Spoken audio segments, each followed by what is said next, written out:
नमस्कार, आपका स्वागत है। दोस्तों, महाशिवरात्रि हिंदू संस्कृति का एक ऐसा पावन त्योहार है जिसे शिव उपासना के शिखर उत्सव के रूप में जाना जाता है। पंचांग के अनुसार यह पर्व फाल्गुन मास के कृष्ण पक्ष की चतुर्दशी तिथि को मनाया जाता है। ग्रेगोरियन कैलेंडर के आधार पर देखा जाए तो वर्ष 2025 में महाशिवरात्रि का आयोजन प्रायः 26 फरवरी 2025 बुधवार को संपन्न होगा। यद्यपि किसी भी तिथि की पुष्टि को लेकर अलग अलग क्षेत्रों में पंचांगीय भेद हो सकता है, परंतु सामान्यतः इसी दिन शिवरात्रि मनाई जाएगी।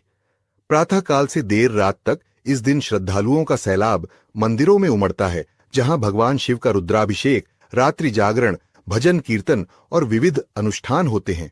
इस पर्व में शिव की महिमा का गुणगान, शिवलिंग पर जल, दूध, दही, शहद और बेलपत्र चढ़ाकर किए जाने वाले अभिषेक और ओम नमः शिवाय मंत्र के सामूहिक जाप का विशेष महत्व माना जाता है।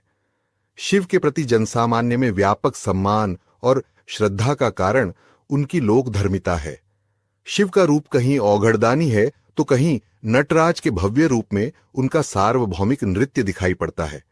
वे अत्यंत सरल हृदय होने के साथ साथ अद्वितीय महिमा वाले देवता हैं, जिनका स्वरूप आध्यात्मिक चेतना का सबसे गहन प्रतीक माना जाता है।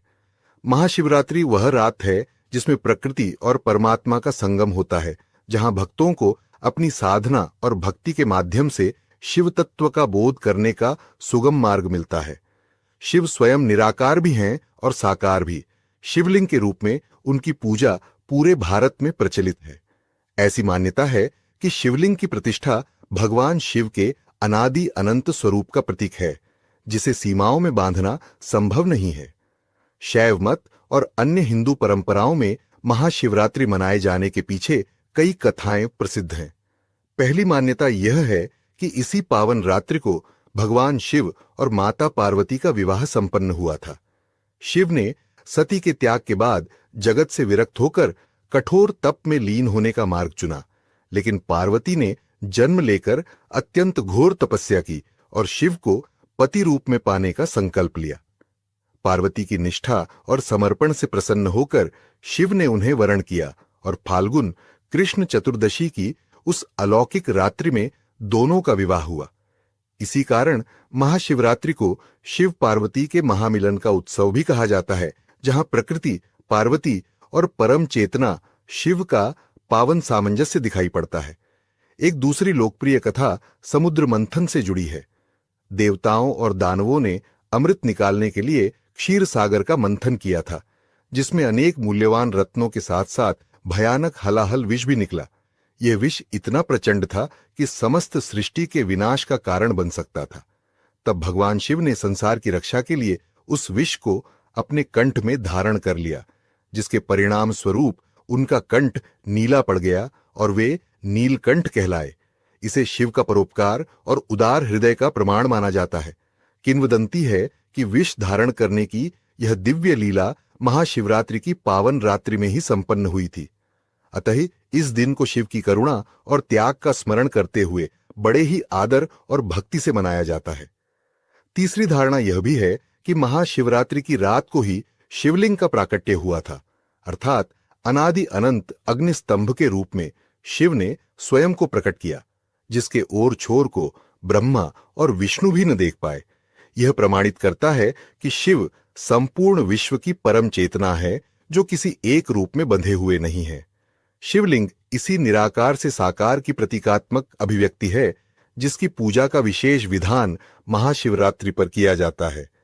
इस महान रात्रि को शिव तत्व सघन रूप में प्रकट होता है, जिसके कारण इसे शिव की महाशिवरात्रि कहा गया है। कई भक्त इस पर्व को व्रत, उपवास और रात्रि जागरण के रूप में मनाते हैं। पारंपरिक रूप से महाशिवरात्रि के दिन प्रातःकाल स्नानादि से निवृत्त होकर साफ सुथरे वस्त्र धारण किए जाते हैं और लोग पूरे दिन उपवास रखते हैं। कुछ भक्त फलाहार या दुग्धाहार करते हैं तो कुछ लोग निर्जल व्रत भी रखते हैं। मंदिरों में शिवलिंग का अभिषेक पंचामृत से किया जाता है, जिसमें दूध, दही, घी, शहद और शक्कर सम्मिलित होते हैं। इसी प्रकार बिल्वपत्र, धतूरा, भांग, चंदन, अक्षत आदि पूजन सामग्री के रूप में चढ़ाई जाती है। कहते हैं कि बिल्वपत्र भगवान शिव को अति प्रिय है और उसमें त्रिदलीय स्वरूप होने के कारण भी विशेष महत्व है। वह त्रिमूर्ति और त्रिगुणातीत शिव का प्रतीक होता है। महाशिवरात्रि की पूजा सिर्फ अनुष्ठानिक कर्मकांड तक ही सीमित नहीं है, बल्कि इसका एक गहरा दार्शनिक और आध्यात्मिक पक्ष भी है। शिव को नटराज कहा जाता है, जो सृष्टि के भयानक एवं सुंदर नृत्य के अधिपति हैं। उनका तांडव नृत्य विनाश का प्रतीक नहीं, बल्कि नवीकरण और पुनर्सृजन का संदेश देता है। शिव का संहारक पक्ष पुरातन और अनुपयोगी धारणाओं, दोषों, पापों तथा बाधाओं का अंत करके नवजीवन का मार्ग प्रशस्त करता है।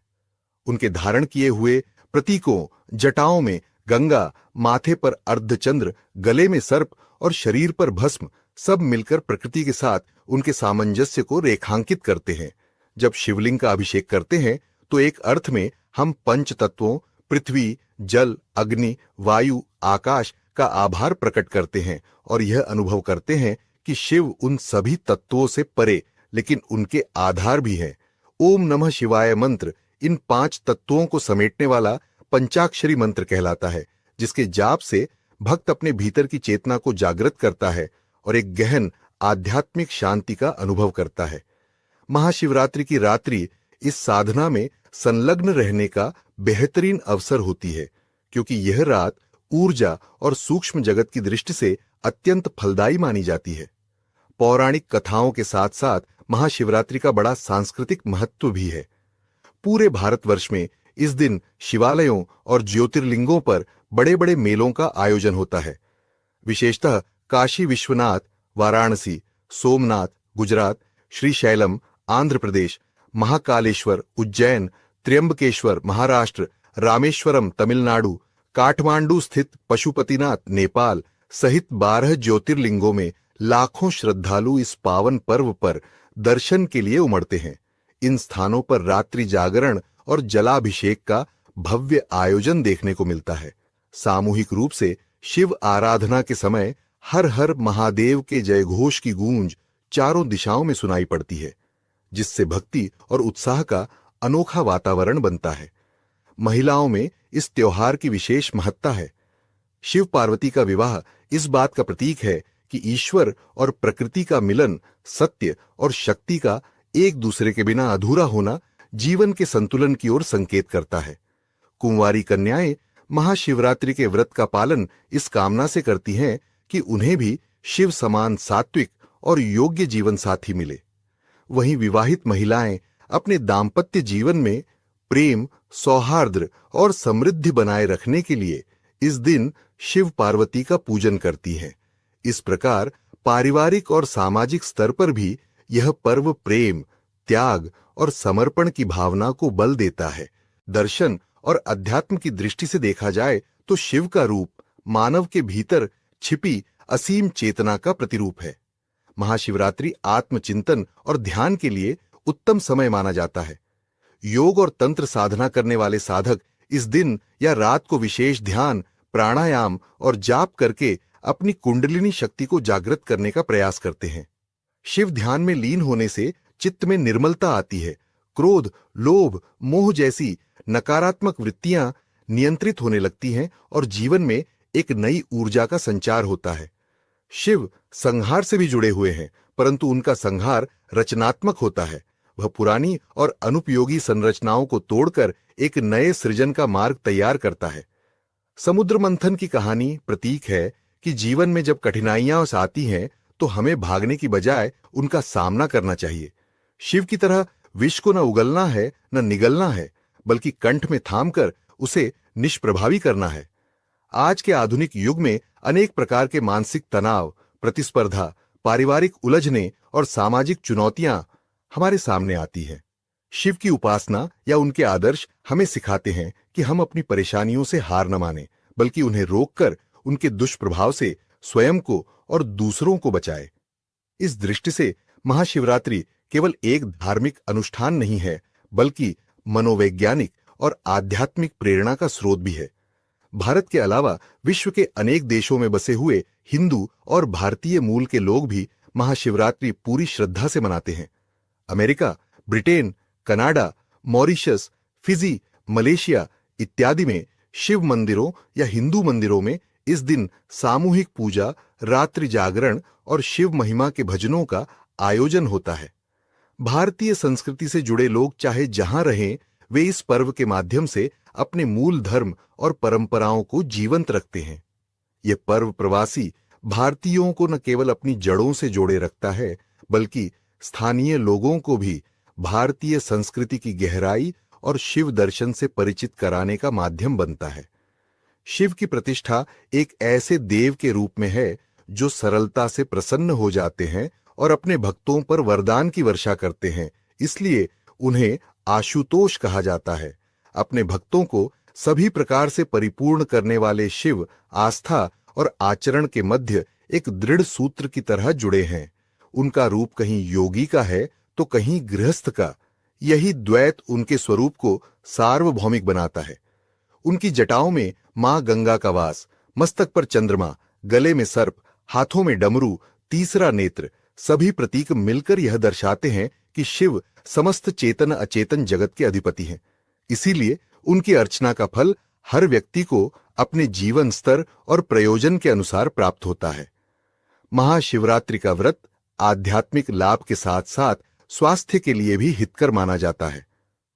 फाल्गुन का महीना ऋतु परिवर्तन का समय होता है, जब सर्दी कम होने लगती है और बसंत के आगमन का संकेत मिलता है।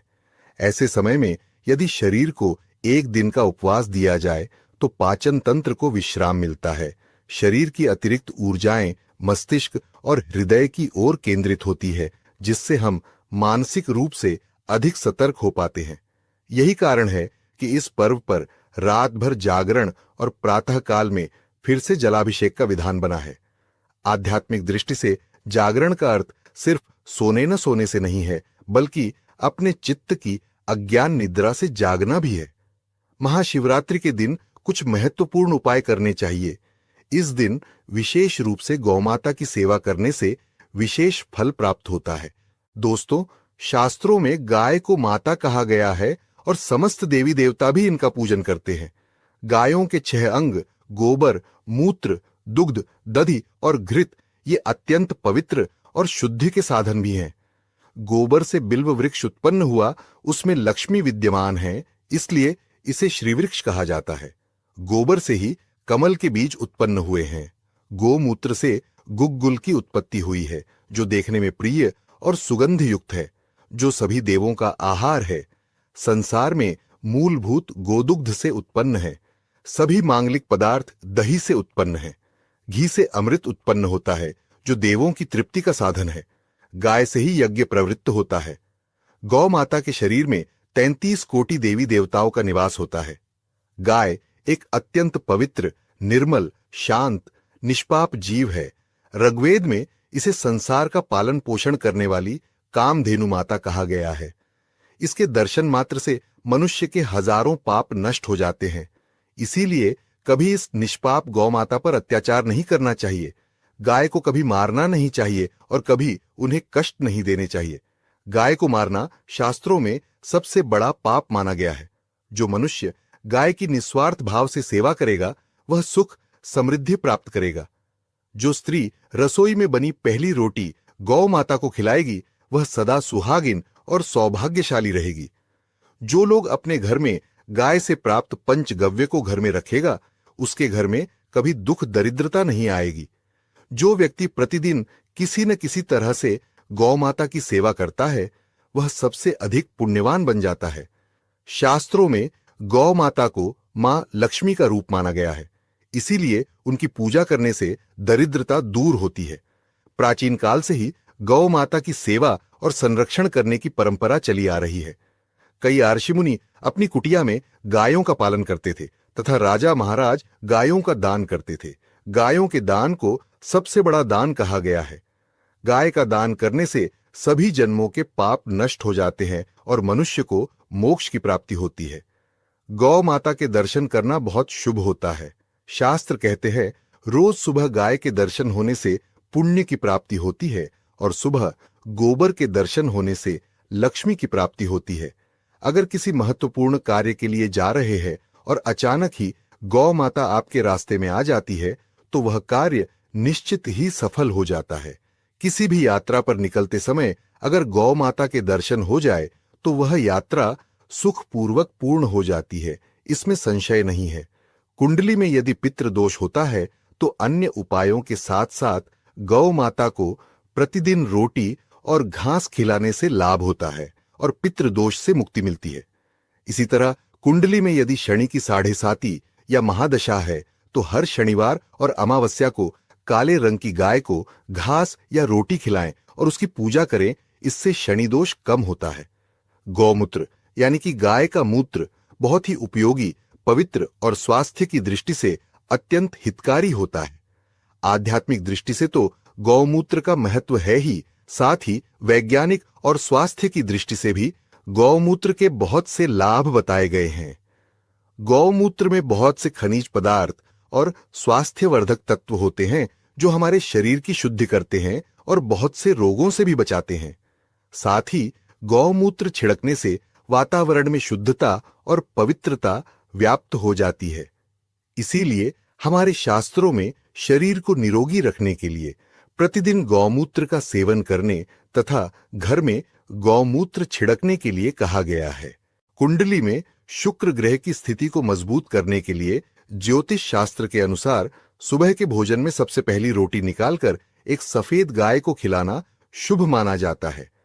अगर कुंडली में बुध ग्रह कमजोर है या किसी कारण इसके दुष्प्रभाव झेलने पड़ रहे हैं तो हर बुधवार के दिन गाय को हरा चारा खिलाना शुरू कर दें।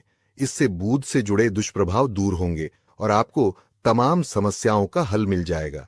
अगर कुंडली में मंगल दोष है जिसके कारण आपके जीवन में कई तरह की परेशानियां हैं तो लाल रंग की गाय की सेवा करें।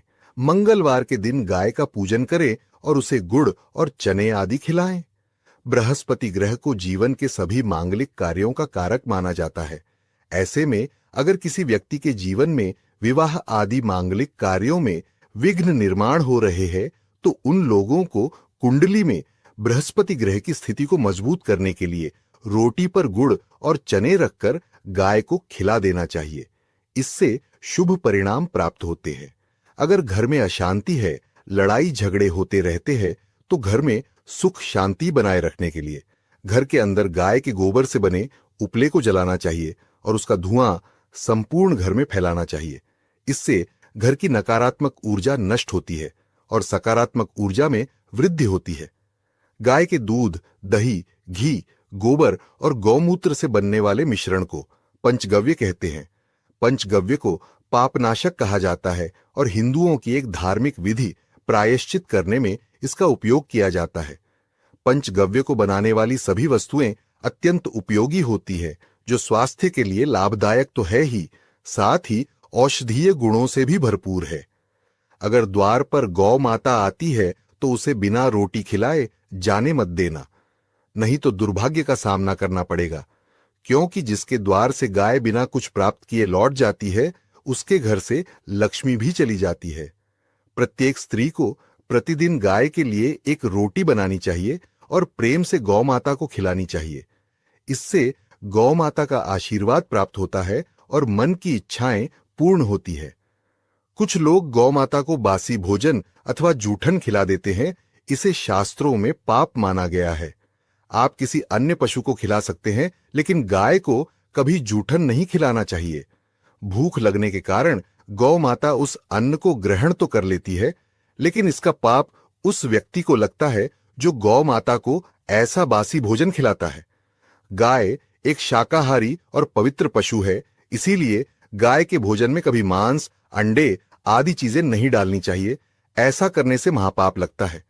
यदि कुंडली में चंद्र दोष है और जिसके कारण लगातार परेशानी उठानी पड़ रही है तो रोटी पर सफेद मक्खन, नमक और घी लगाकर गौ माता को खिला दे। यदि शनि दोष है तो आटे में थोड़े काले तिल मिलाकर रोटी बनाकर गौ माता को खिला दे। इससे शनि दोष समाप्त होता है। मंगल दोष को दूर करने के लिए रोटी पर हल्दी लगाकर गाय को खिलाना चाहिए। अगर घर में धन की समस्या है तो गुरुवार के दिन गाय को केले का फल खिलाना चाहिए। इससे दरिद्रता दूर होती है। गौ माता के पीठ पर एक उभरा हुआ कूबड़ होता है। उस कुबड़ में सूर्य केतु नाड़ी होती है।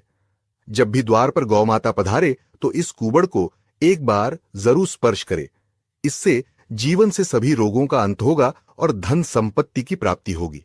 शास्त्रों में कहा गया है, जो मनुष्य तन मन धन से गौ माता की सेवा करता है वह मृत्यु के बाद वैतरणी नदी को गौ माता की पूंछ पकड़कर पार कर लेता है।